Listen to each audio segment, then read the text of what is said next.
예수님이 이 세상에 오신 이유가 뭘까요? 저와 여러분들을 구원하기 위해서 오셨습니다. 예수님 십자가에서 부활하심으로 말미암아 사망 권세를 깨뜨리시고 그 예수를 믿는 자마다 이제 구원을 얻게 되는 것이죠. 구원의 길을 열어 주셨습니다. 그런데 아쉽게도 예수님은 이 세상에 33년을 계셨어요. 3년 동안 공생애를 하시고 하늘로 올라가셨어요. 예수님이 그 일을 하시고 이제 하늘로 올라가시면서 예수님의 하신 일을 대신할 사람들, 그 사람들을 제자라고 하는데 제자를 이제 만들어 놓으시고 하늘로 올라가셨어요. 그 제자들을 통하여서 이제 예수님이 영혼 구원하고 제자 삼으라고 그렇게 말씀을 하셨습니다. 예수님 말씀에 순종하여 남은 제자들 120명, 그 사람들이 마가다락방에 모여가지고 열심히 기도할 때에 성령이 임했어요. 그리고 성령 충만을 받고 그것이 나가서 외치니까 예수 믿는 사람들이 3,000명, 5,000명씩 구름대 같이 모여들기 시작하는 거예요. 그 사람들이 모여서 그러면 뭘 합니까? 이제 교회를 만든 거예요. 그 교회를 만들어 가지고 그 교회가 최초의 예루살렘 교회입니다. 그 예루살렘 교회가 주님이 만드시길 원하는 바로 그 교회였습니다.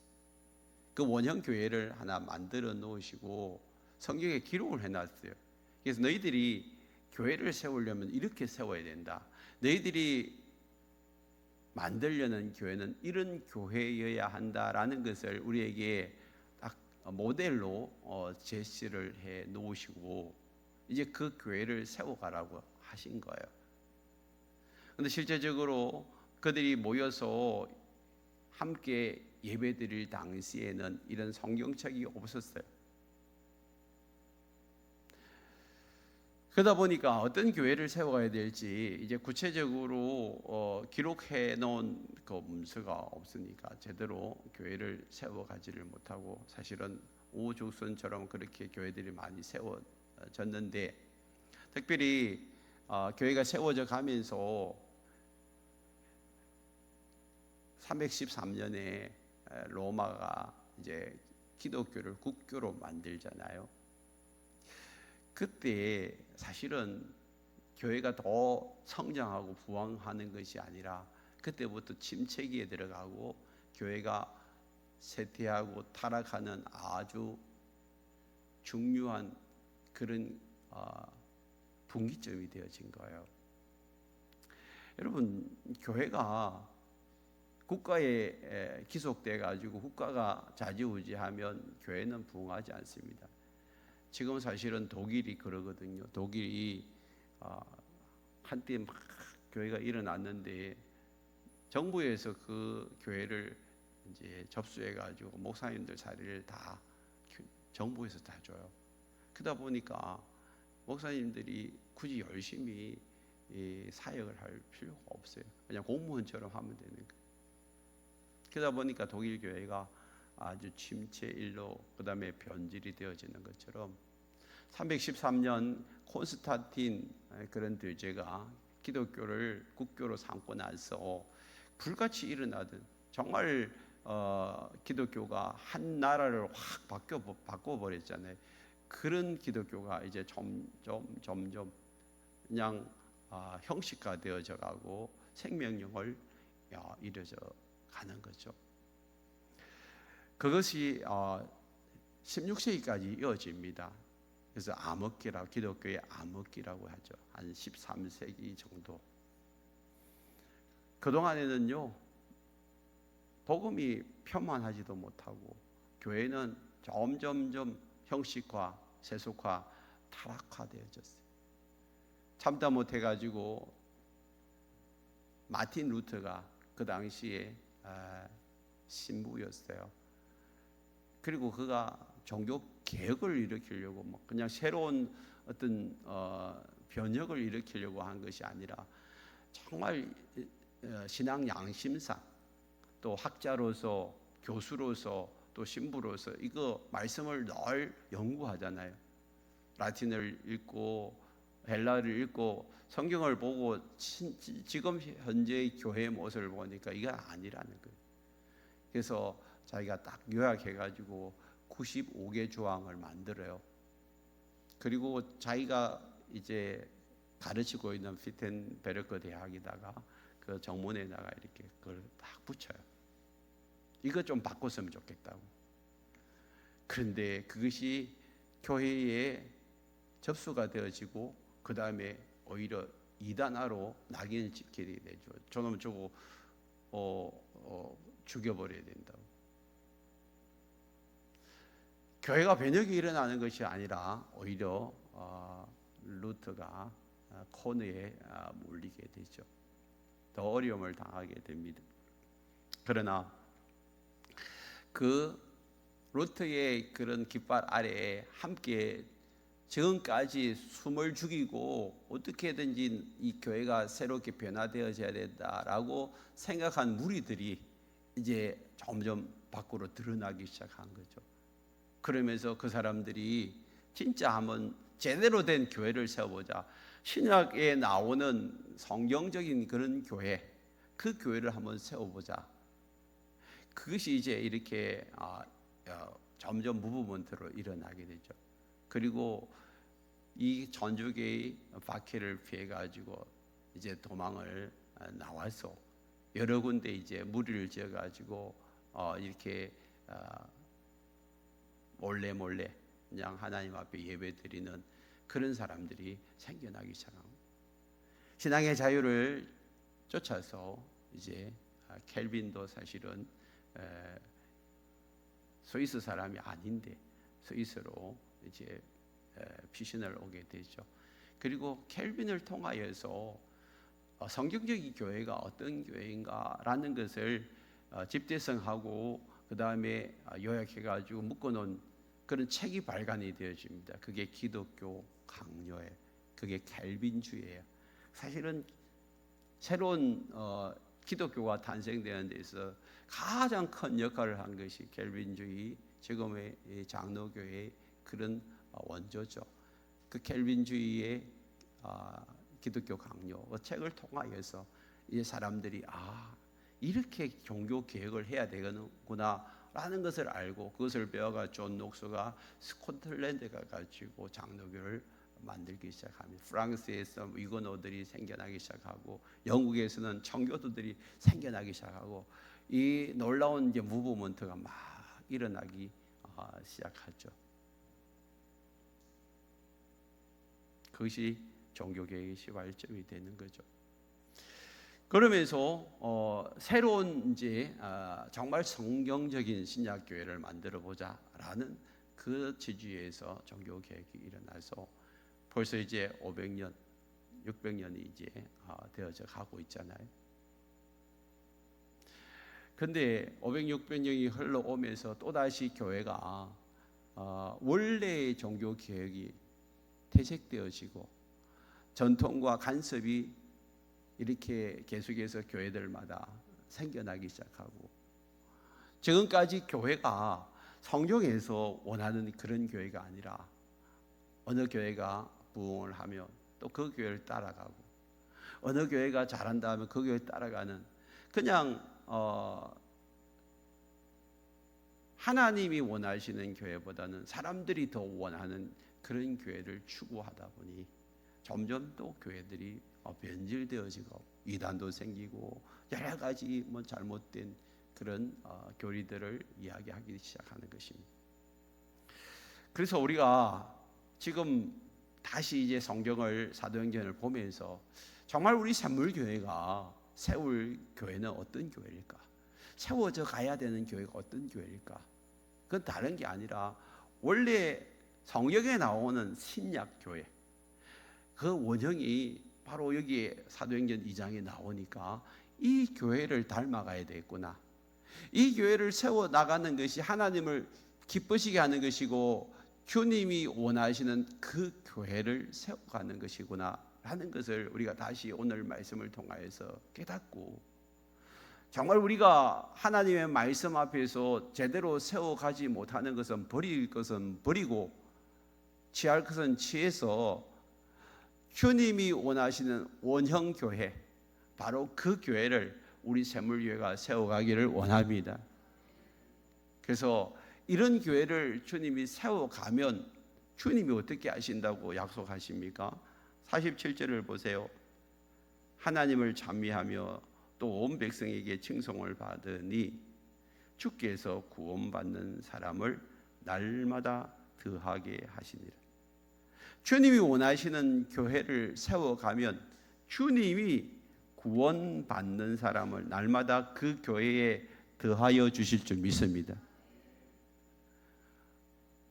여러분도 마찬가지잖아요. 여러분 아이들을 학원 보낼 때 아무나 보내지 않습니다.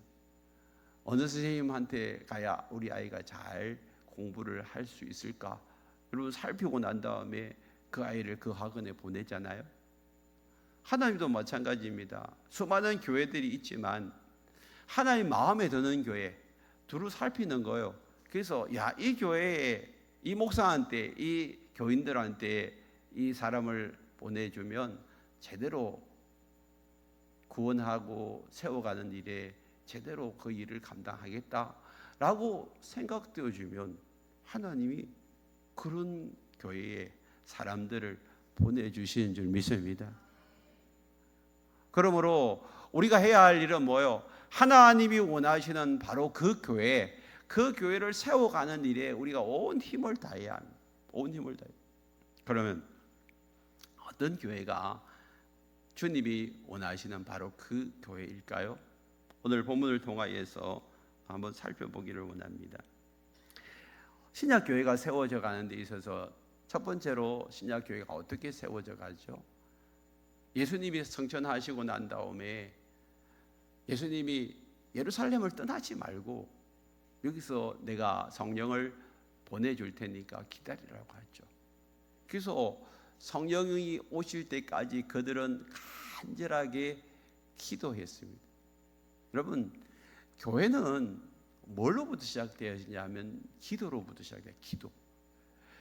기도하는 교회가 하나님이 원하시는 바로 그 교회인 줄 믿습니다. 성도들도 마찬가지입니다. 성도가 성도다우려면 기도해야 돼요. 기도. 일주일 동안 기도하는 생활 하나도 하지 않고 여러분 신앙생활을 할 수 있을까요? 못해요. 정말 하나님과의 만남의 깊은 자리까지 들어간 사람들은요, 그곳에서 생명수 샘물이 막 흘러나와요. 그리고 그 안에서요 기쁨이 막 생겨나요. 그 안에서 사랑이 흘러넘쳐요. 가만 봐도 알아요. 저분은 일주일 동안 기도 생활 참 잘하고 이 자리에 왔구나라는 게 눈에 보여. 근데 너무 힘들어. 겨우 교회 와요. 예배 1시간 드린 것도 너무 힘들어. 자리에 앉아있는 것이 그냥 가시방석에 앉아있는 것처럼 시계만 자꾸 쳐다보고 언제 마치나. 하나님 말씀은 내 귀에 하나도 안 들려. 그런 사람들은 전혀 예배 드릴 준비를 하고 오지 않은 사람이에요. 여러분, 요즘 아이들이요 야구에 미쳐 있어요. 야구에 빠져 있다니까. 야구 한 게임 하는데 보통 얼마나 걸린 줄 아세요? 3시간씩이에요. 3시간. 근데 절대 야구 길다고 안 해. 돈도 비싸요. 몇만 원 주고 와요. 근데도 불구하고 보고 나면 또 다음에 야구 보러 가지. 이번 주 야구 있으면요, 이번 주 표 못 구한다니까요. 그 비싼 야구 티켓을 전부 매진해버려요. 근데 3시간, 4시간, 길으면 4시간까지 가는 그 야구가 자기 돈 내가지고 왜 가야죠? 재미있으니까, 안 지겨우니까, 하고 싶으니까. 여러분, 교회 예배 1시간이 야구 3시간보다 못해서야 되겠습니까? 오늘 여러분들이 정말 하나님 앞에서 간절함으로 사모함으로 예배를 드리려면 먼저 집에서 기도로 준비해야 될 줄 믿습니다. 매일매일 주님과 교제하고 기도하고, 기도가 풍성한 교회는요, 여러분 하나님의 놀라우신 은혜가 흘러넘치게 돼 있어요. 기도를 열심히 하는 그 사람에게 성령이 임하고 그들이 성령 충만해가지고 그냥 나가서 외치니까 사람들이 수천 명씩 예수 믿겠다고 주께로 돌아오잖아요. 여러분, 우리가 나가서 복음을 전하는 것이 너무 힘들어. 목사님 또 전도하라 하면 또 전도. 왜 전도만 이야기하냐고 그렇게 이야기하는 사람들이 있어요. 근데 여러분, 이 전도라는 것은 내가 하는 게 아니에요. 내 안에서 흘러나오는 어떤 충만함이 다른 사람들에게 흘러가도록 하는, 그게 전도거든요. 내가 내 안에 성령으로 충만하지 않으면 절대 전도할 수가 없어요. 여러분 안에 성령이 일하시고 역사하실 때 그냥 나가서 살아계신 예수 그리스도를 이야기할 수밖에 없는 거예요. 여기에 여러분들을 전도하신 분들을 가만히 보십시오. 그들은요, 성령 충만해요. 여러분 따님이 여러분 이 자리에 오게 하셨고, 또 여러분 부모님이 이 자리에 오게 하셨고, 여러분 주변에 있는 사람들이 여러분 이 자리에 오게 하셨는데, 여러분 가만히 생각해 보세요. 그분들 성령 충만해요, 안 해요? 충만하다니까. 그러니까 전도는 성령으로 충만한 사람들이 할 수 있는데, 성령 충만하기 위해서는 여러분 어떻게 해야 되죠? 기도하는 거예요. 기도하면 내 안에 성령이 막 그냥 차고 넘쳐요. 흘러 넘쳐요. 그래서 내 안에서 폭포수가 흘러 나오는 거예요. 자연스럽게. 이게 전도라는 거거든요. 저는 우리 샘물교회가 다 그런 분들로 차고 넘쳤으면 좋겠습니다. 그냥 억지로 지어짜는 게 아니라, 마지못해서 하는 것이 아니라 너무 기뻐가지고 너무 감사해가지고, 오늘도 내가 당신 좀 같이 갔으면 좋겠는데 같이 갈래? 하면 그래 같이 갈게. 어디 가는데? 샘물교회. 그게 나도 갈게. 그런 공동체가 되었으면 좋겠습니다. 그런 교회 우리가 만들어 가자니까요. 그럼 어떤 사람이 여러분 그런 공동체 안으로 들어올 수 있을까요? 초대 예루살렘 교회가 교회를 세워가는 데 있어서 네 가지 모습으로 섰어요. 첫 번째 42절을 봅니다. 그들이 사도의 가르침을 받아 서로 교제하며 떡을 떼며 오로지 기도하기를 힘쓰니라. 수많은 사람들이 왔을 때에 첫 번째로 한 것이 뭘까요? 사도의 가르침이 뭐예요? 말씀이에요. 말씀. 이 사도들은 예수님을 따라다니면서 말씀을 배운 사람들이에요. 그리고 그들이 눈으로 십자가에서 죽으시는 예수님, 부활하신 예수님을 직접 목격했어요. 그리고 성령으로 기름 부음 받고 나서는 나가서 외치기 시작하니까 예수님이 가르치신 그 말씀들이 기억나기 시작한 거예요. 그래서 사도들을 이해 가지고 성경이 기록되어지잖아요. 신앙생활에 있어서 제일 중요한 것은 하나님의 말씀이에요. 신앙이 잘하려면요, 반드시 말씀이 내 안에 들어와야 돼요. 그럼 말씀을 어떻게 배웁니까? 말씀을 어디서 배워요? 여러분들이 지금 성당에 가서 미사 드리면요, 무슨 말인지도 몰라. 저도 미사를 한번 딱 드려봤는데 도대체 깜하게 해놓고 앞에서 중얼중얼 하는데 뭔 소리야? 그냥 연불하듯이 앞에서 중얼중얼 뭔 소리를 하긴 해요. 못 알아듣겠어. 그러고 난 다음에 이제 성찬한다 하시고 뭐 사람들 왔다 갔다 하고 그래가지고 끝내버리고, 끝나고 난 다음에 참 나와가지고 담배 한 개씩 쫙 돌려가지고 나올 때 얼마나 담배 연기로 자욱하든지. 여러분, 그게 아니고요. 그래서 우리는 종교 개혁 이후에 정말 말씀이 중요하다는 것을 알아요. 그래서 하나님의 말씀이 심령 속에 새겨 들어가야 되기 때문에 여러분 예배 시간에 제일 중요한 것이 말씀이고요. 그 말씀 시간을 제일 많이 할애를 해요. 이 시간이 말씀을 배우는 시간이에요. 하나님 말씀이 여러분 귀에 들려야 돼요.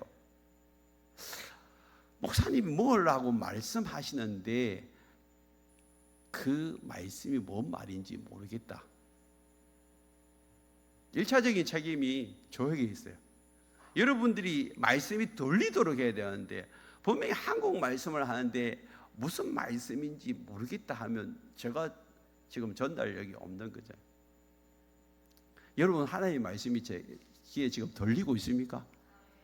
네, 아멘. 감사합니다. 절반 마음에 안에 안 들리면 여러분 두 번째는요. 여러분 기도하셔야 돼요. 뭔 기도해야 되냐면 하나님 제 영의 길을 열어 주십시오. 영의 눈을 열어 주십시오. 들리게 해야 돼요. 여러분 하나님의 영이신 성령이 내 안에 들어와야 하나님의 말씀이 깨달아지고 하나님의 말씀이 들리게 될 줄 믿습니다. 그래서 하나님의 말씀은 성령을 받을 때 잘 들려요. 잘 들려. 성령이 나에게 깨닫게 해주시거든요. 그래서 말씀을 여러분들이 들어야 돼요. 들어야 돼요. 그래서 설교 시간에 말씀을 예배 가운데 말씀을 듣잖아요. 또 한 가지는 뭐요? 사도의 가르침을 어디서 받냐 하면 이제는 평일에는 말씀 공부를 통하여서 성경에 보면 사도 바울이 1차, 2차, 3차 전도 여행을 갈 때 특별히 에베소 교회에 가가지고 두란노 성원이라는 곳에서 제자들을 모아놓고 성경을 공부를 했어요. 성경 공부. 그 지금 우리가 말하고 있는 이 삼공부예요. 삼공부. 한 학기 동안 12주간 여러분 삼공부를 하잖아요. 그래서 교회 와서는요 자꾸 말씀을 배우는 일에 힘을 쏟아야 돼요. 말씀을 배우는. 옛날에 이런 말이 있잖아요. 알아야 면장도 안 돼요. 촌에서 면장하려면 뭔가 알아야 면장을 하지. 신앙생활도요 하나님에 대해서 알아야 돼요. 그냥 가만히 앉아가지고 예배 멀뚱멀뚱 있다가 가는 게 아니고 자꾸 배우셔야 돼요. 배우셔야 돼요. 그래서 이제는 새가족반에 들어와서 교회가 어떻게 돌아가는지 그걸 배우고 그 다음에 예수 영접 모임을 통해서 예수님에 대해서 배우고 그 다음에 예수 영접하고 난 다음에 생명의 삶을 통해서 이제 어떻게 신앙생활을 해야 되는지 배우고 말씀을 통해 자꾸 배워가야 신앙이 성장하는 줄 믿습니다. 그리고 뭐 생명 언어의 삶이나 또 감사의 삶이나 말씀의 삶 이런 것을 통해 가지고 여러분 자꾸 배울 때 내 삶에 변화도 일어나는 줄 믿습니다. 하나님의 말씀을 통하여서 우리가 변화를 일으켜야죠. 다른 게 아닙니다. 하나님의 말씀이 능력으로 나타나야 돼요. 또 한 가지는 뭘까요? 서로 교제하고 그랬어요. 교제, 이 코이노니아. 이 코이노니아는 너무 중요합니다. 여러분 세상 사람들은 단순히 만나가 밥 한 끼 먹고 술 한잔 하고 세상 이야기하다가 끝나는 것을 교제라고 이야기합니다. 그러나 여기서 말하는 교제는 그런 교제 아닙니다. 밥 한 끼 먹고 그냥 세상 잡다한 이야기하다가 흩어지는. 만약에 목장 모임이 그런 모임이라면 여러분 세상 모임하고 다를 게 없어요. 똑같다니까. 그런데 우리는 그렇게 아니에요. 우리는 어떤 모임입니까? 예수님 안에서 삶과 물질 또 한 주간 받은 은혜를 함께 나누는 깊은 연합 공동체가 바로 교제입니다. 예수님 안에서 우리가 가지고 있는 이 삶을 서로 나누는 거예요. 그게 가족이에요. 가족. 그래서 같이 웃을 때는 웃고 울 때는 울고 그 다음에 내가 가지고 있는 물질을 가지고 다른 사람들을 섬겨야 되면 섬기는 거예요. 내 것이라고 주장하지 아니하고 그 사람의 필요를 보고 그 필요를 채워주는 거예요. 여러분 아버지 어머니가 자녀들이 필요할 때에 자기 오줌을 틀어가지고 그 필요를 채워주잖아요. 형제들끼리 서로가 어려움이 있으면 그냥 서로의 필요를 채워주잖아요. 저도 교회를 채워가면서 온심의 힘을 다할 때 우리 형제들이 저를 많이 도와줬어요. 서로를 향해서 필요를 채워주는 거, 여러분 그건 중요한 것입니다. 채워줄 줄도 알고 체험받을 줄도 알고 서로를 돕고 섬기는 것, 이것이 교회 안에서 계속해서 일어나야 한다는 것입니다. 오늘 성경을 보십시오. 44절에 보면 믿는 사람들이 다 함께 있어서, 이게 뭐예요? 목장이에요. 목장. 다 함께 모여서 모든 물건을 서로 통용하고 재산과 소유를 팔아 각 사람의 필요를 따라 나눠주고, 이걸 잘못 해석하면 그냥 우리가 모든 걸 다 팔아가지고 이제는 산에 들어가서 저 공동체 생활을 하고 이런 것을 이야기하는데, 이게 아니에요. 이렇게 하려고 그냥 덤벼든 게 공산주의잖아요. 공산주의가 이걸 보고 따라한 거예요. 그래서 우리가 다 국가에서 재산을 다 빼앗아 가지고 공평하게 다 나눠주자. 그런데 실패했어요? 성공했어요? 실패했다니까. 이게 아니에요. 오늘 여기에 성령 충만한 사람들이 자발적으로 자기 호주머니를 여는 거예요. 자기 호주머니를 열어가지고 필요한 사람들에게 공급해 주는 거예요.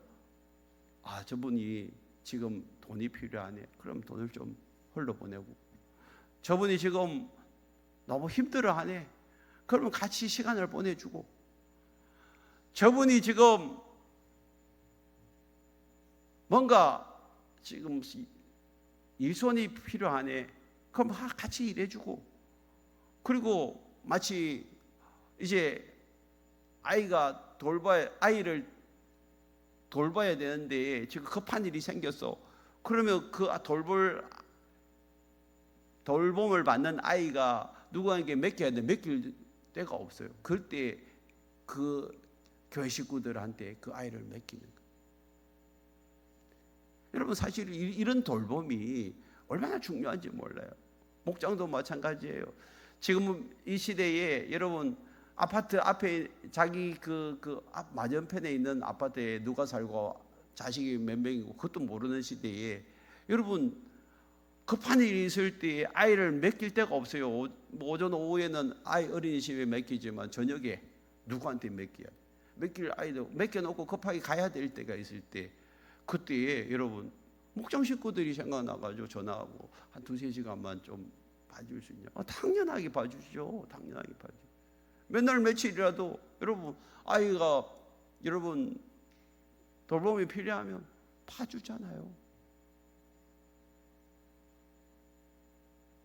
이게 식구들이에요. 식구들. 여러분, 이런 자발적인 헌신과 희생, 섬김, 이것이 지금 교회 안에서 이루어지고 있는 것입니다.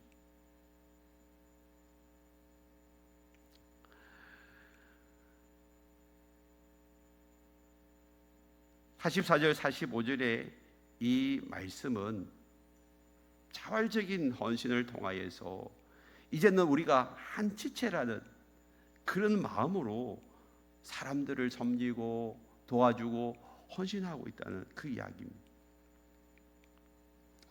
교회 안에 목장이 왜 필요한지를 오늘 여기서 우리에게 말씀해 주고 있습니다. 세상 사람들은 자기가 가지고 있는 물질을 쌓아놓기를 원하고 있어요.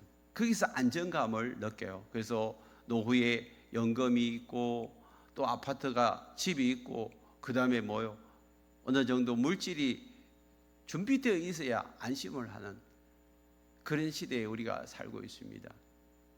그런데 성령 충만한 사람들은 별로 가진 것도 없어요. 뭐 하는 것도 없어요. 그런데도 불구하고 자신의 소유를 자꾸 흘려보내는 거예요. 이것이 하늘나라에 상급을 쌓는 일이라고 생각하고, 내 물질이 내 것이 아니고 하나님의 것이라는 것을 고백하면서 도움이 필요한 사람들에게 흘려보내는 거예요. 또 흘려보내고 또 흘려보내고. 계산 안 해요. 계산.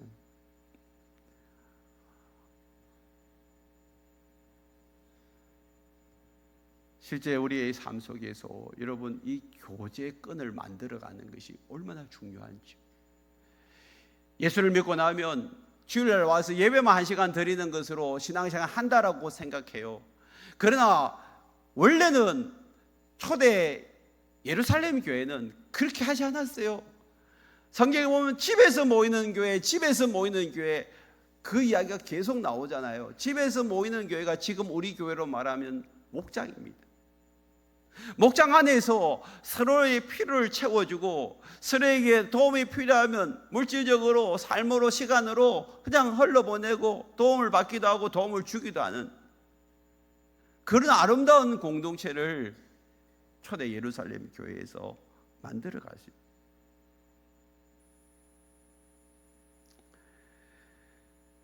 그러니까 사람들이 뭐예요? 칭찬을 하기 시작하는 거예요. 야, 저 교회만 가면 그들의 필요를 공급받고 힘을 얻고 실패한 사람들이 다시 일어서기 시작하고 용기를 얻는다. 나도 저 공동체 안에 들어가고 싶다. 그런 생각을 가지는 거예요.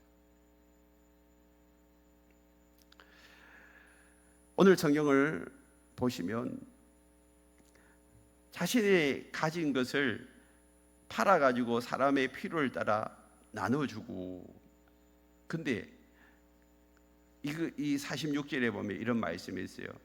날마다 마음을 같이하여 성전에 모이기를 힘쓰고 집에서 떡을 떼며 기쁨과 순전한 마음으로 음식을 먹고 그랬어요. 여기 보니까 집에서 떡을 뗀다는 것은 목장 모임을 하는 거예요. 기쁨과 순전한 마음은 뭐예요? 자발적인 거예요.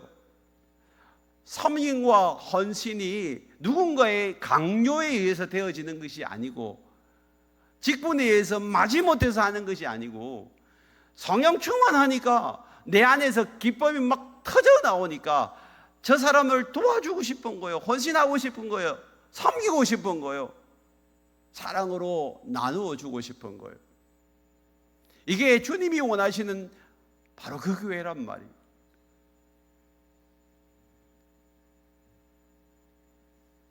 특별히 거기에 순전한 마음이 있어요. 순전한 마음. 순수한 마음이에요.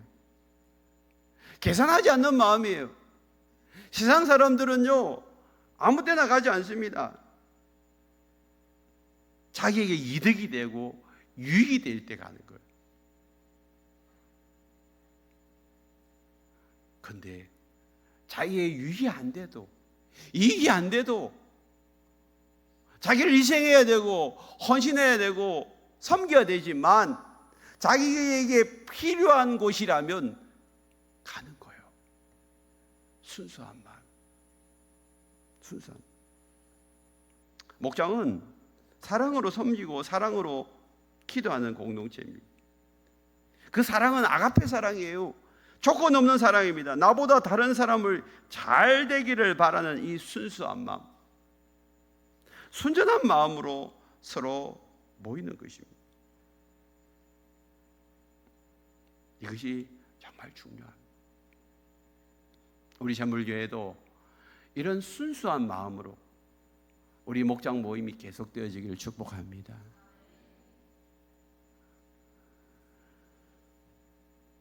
또 한 가지는 뭘까요? 예배입니다.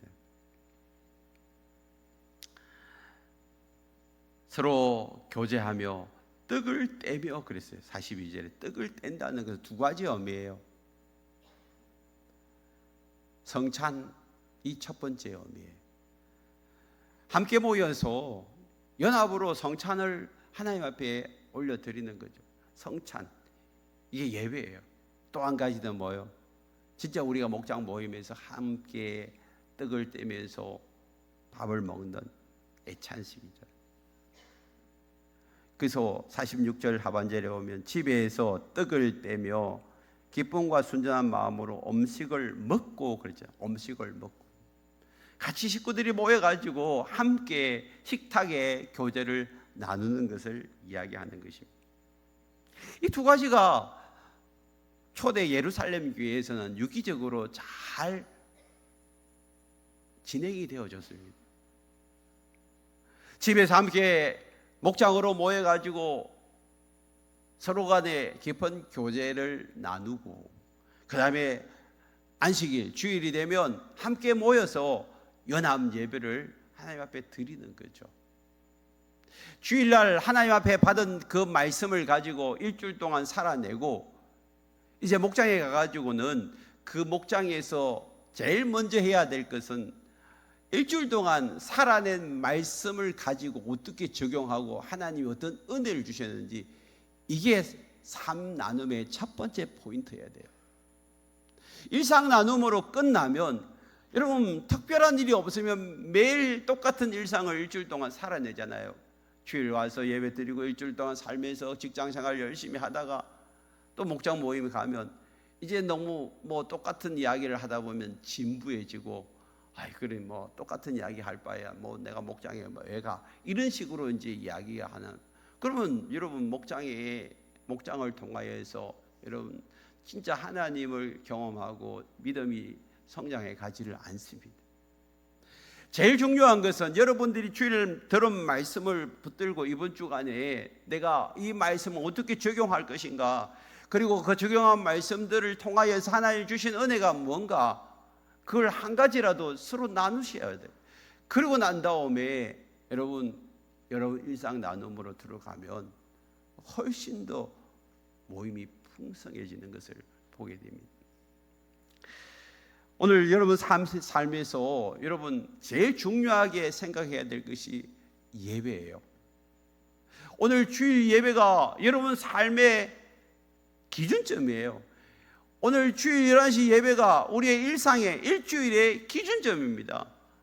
여러분 왜 일주일마다 여러분 우리가 이렇게 주가 바뀌나요? 그건 하나님이 만드신 거예요. 창세기를 보십시오. 7일을 하나님이 만들어 놓으시고 이 인간의 이 리듬을 7일로 이렇게 바이오리듬을 만들어 가지고 생활하도록 하나님께서 그렇게 만들어 놓으셨어요. 공산주의자들이 이걸 바꾸려고 얼마나 한번 노력했는지요. 우리가 7일을 쉬어야 돼? 5일을 한번 쉬어보자. 그리고 5일 쉬어보니까 생산력이 떨어져. 그럼 10일을 한번 하자. 10일 9일 동안 일하고. 그래도 올리니까 또 안 돼. 근데 7일 하니까 제일 생산력도 좋고 사람들이 회복이 빨라. 그래서 할 수 없이 자기들도 7일을 한 거죠. 하나님 만드신 거예요. 7일 중에서 제일 중요한 것이 여러분 이 주일입니다. 주일날 하나님 앞에 나와서 예배 드리는 이 삶, 이걸 여러분들이 내 삶의 가장 중심으로 잡고 그 다음에 다른 것을 한번 만들어 보시고 그걸 여러분들이 계획을 짜 보세요. 그럼 여러분 모든 것이 잘 되어져요. 주일 한번 예배 빠지는 것이 대수냐 싶어서 여러분 한번 빠져보십시오. 그럼 보름 만에 여러분 교회 오면요 뭔가 서먹해요. 하나님을 만나는 가장 중요한 것이 여기라면 그 다음에는 뭐예요? 이제 수요 예배, 이렇게 중간에 여러분들이 한번 다시 성령으로 기름 부음 받는 시간을 가져야 됩니다. 그러면서 내 신앙을 계속해서 만들어 가는 거죠. 예배와 금요일날 목장, 이건 여러분들이 정확하게 틀을 잡으셔야 돼요. 일주일간의 삶에 있어 가지고 내가 믿음을 점검하고 또 한 가족애를 누릴 수 있는 중요한 포인트가 여러분 목장임을 기억하셔야 합니다. 네 번째는 뭐예요? 기도입니다. 오로지 기도하기에 힘쓰니라 42절에서 말씀을 하고 있습니다. 여러분 기도는 우리의 삶에 있어 에너지입니다. 신앙생활에서 가장 중요한 에너지가 기도입니다. 기도. 그래서 새벽 기도가 필요한 것이고 수요 성령 집회를 통해서 기도가 필요한 것이고 또한 하요 목장 기도회가 있고 목요일 날 중복 기도회가 있는 것입니다. 여러분 성령 충만한 사람들을 가만히 보십시오. 그 기도의 자리에 빠지지 않고 참석하는 사람들요 성령 충만해요. 개인적으로 기도하겠지만 여러분 개인적으로 기도할 때와 함께 모여서 기도할 때는요 기도의 파워가 달라요. 능력이 다르다니까요. 그래서 함께 모여서 기도하는 것 중요합니다. 초대 예루살렘 교회는 함께 모여서 그들이 오로지 기도하기에 힘썼다고 했어요. 오늘 우리 교회도 여러분 초대 예루살렘 교회처럼 기도하기에 힘쓰는 교회가 되기를 바랍니다. 초대 예루살렘 교회는 성령 충만함을 계속해서 유지해 갔어요. 그 비결이 오늘 이 말씀에서 다 나옵니다. 말씀을 사모하고 뜨겁게 서로를 사랑하고 섬겼어요. 그리고 예배에 감격이 있었고 기도에 능력이 있었습니다. 그럴 때 성령 충만함이 계속 유지되어지는 것입니다. 그런 교회에 하나님께서 어떻게 일하십니까? 43절 보세요. 사람들마다 두려워하는데 왜냐하면 사도들로 말미암아 기사와 표적들이 많이 나타나는. 여러분 세상 사람들은 눈으로 보지 않으면 놀라지 않습니다. 예수님도 눈으로 보여주는 사역들을 많이 했어요.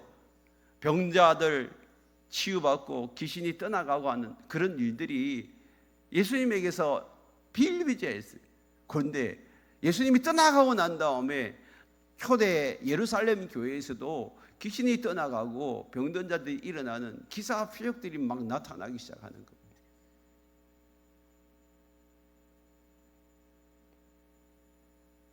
지난주 수요일도 우리 박 목사님 이야기로는 목장 안에서 그런 이야기가 있다 하더라고요. 수요일 말씀을 듣다가 병이 고침받았대요. 우리 샘물교회 안에서 여러분 이런 일들이 자꾸 일어나야 합니다. 묶여있고 눌려있고 사로잡힌 자들이 풀려지고 병이 치유되어지고 하나님의 역사들이 일어나는 것은 이거는 당연한 거예요. 초대 예루살렘 교회만 일어나는 것이 아니라 오늘도 하나님의 이름으로 예수의 이름으로 성령의 능력으로 모여있는 교회들마다 하나님은 기적과 표적의 역사들을 나타내실 줄 믿습니다. 여러분에게서 먼 것이 아니라 바로 여러분에게 여러분 목장 안에서나 교회 안에서 기적과 표적이 막 나타날 때에 세상 사람들이 두려워하기 시작하는 거예요. 뿐만 아닙니다. 그들이 온 백성에게서 칭송을 받는다. 칭송을 받는 것은 뭐예요?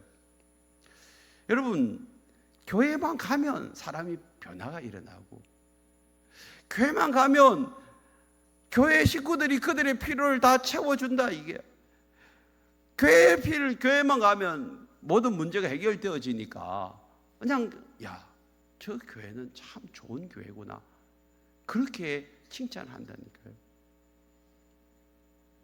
오늘 우리 샘물교회가 참 다른 사람들로부터 칭송받는 교회가 되기를 원합니다.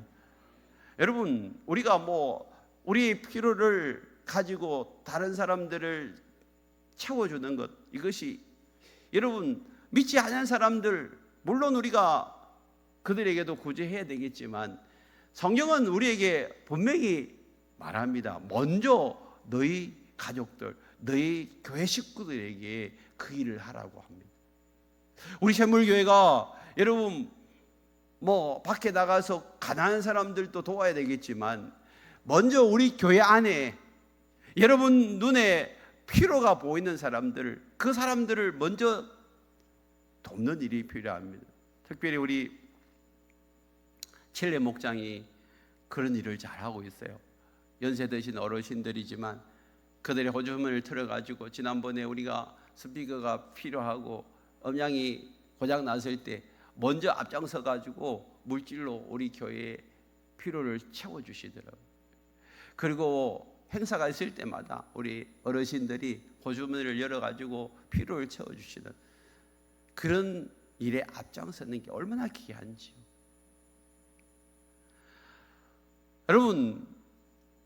여러분들이 주변을 보십시오. 그리고 휴일날 여러분 오기 전에 여러분 냉장고문을 한번 열어보십시오. 요즘 음식이 모자라서 굶는 사람은 없는 반면에 냉장고 안에 가득가득 채가지고 유효기간이 지나고 그냥 냉장고 안에서 그냥 처리를 못해가지고 버리는 것들이 많이 있습니다. 그러기 전에 여러분들에게 들어와서 좀 양이 좀 많으면 필요한 사람들에게 자꾸 홀로 보내십시오. 냉장고 문을 열어가지고 오늘 주일에 가서 또 누구에게 좀 홀로 보낼 게 없는지 한번 살펴보십시오. 그러면요, 우리 식구들끼리 서로 섬기고 돕는 그런 은혜가 우리 가운데 일어날 거예요. 사랑하는 성도 여러분, 우리가 서로를 향하여서 마음을 열고 물질을 열고 여러분 삶을 여러분 서로가 나누기 시작할 때 하나님께서는 반드시 우리 목장과 교회에 복을 주실 줄 믿습니다. 그런 목장을 만들어 가십시다. 그리고 하나님을 높이고 찬양하지만 다른 사람들에게도 여러분 인정받고 칭찬받는 그런 공동체를 세워갈 때에 하나님께서 어떻게 하신다고요? 47절 말씀처럼 주께서 구원받는 사람을 날마다 더하게 하신다. 사람들을 계속해서 그 공동체 안으로 보내주신다고 말씀하시니까 오늘부터 우리가 더 하나님이 원하시는 그런 교회 세워가는 일에 힘써 달려가기를 바랍니다.